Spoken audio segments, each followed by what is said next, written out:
Natasha alleged that Imaseun was disbarred in the United States by the New York Supreme Court in 2010 over fraud and misappropriation of client funds. Natasha also claimed that Imaseun relocated to Nigeria to continue practicing law, but failed to disclose his disbarment in his INEC election forms. Natasha backed her petition with court documents. This comes after she filed a contempt application against Imaseun, arguing that her suspension violated a court order restraining the committee from taking disciplinary action against her.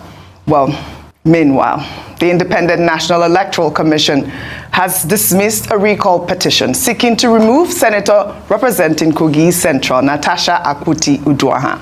INEC cited the petitioner's failure to provide valid contact information as a reason for the rejection. Dr. Abati, I'm coming over to you on the story because we discussed it a bit yesterday, and I wanted you to just highlight the process of these sort of recall petition. And of course, the story I took earlier about Natasha taking Senator Imaseun to court.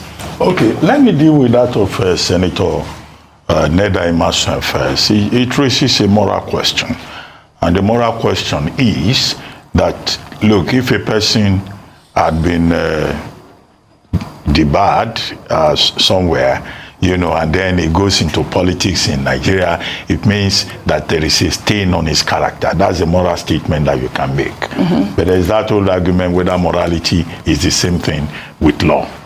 Now, the principle here is that if a man has already been punished for a particular offense, if you are asking for that person to be punished a second time, the principle in law is called double jeopardy. Mm-hmm. So if there is a case of double jeopardy, I'm not even too sure whether, the LDPC would go that far to say a person should be punished twice.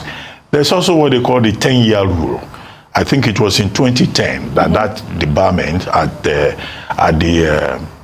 New York Bar, Supreme Court, in the New York Bar, took place. Mm-hmm. Now, the 10-year rule says that if you've been,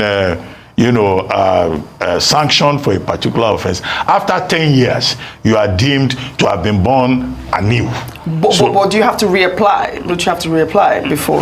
Well, I don't know. He didn't even show up. I think the narrative that I read said he didn't even show up at the appeal. The third question to ask is that, was he called to the bar here in Nigeria?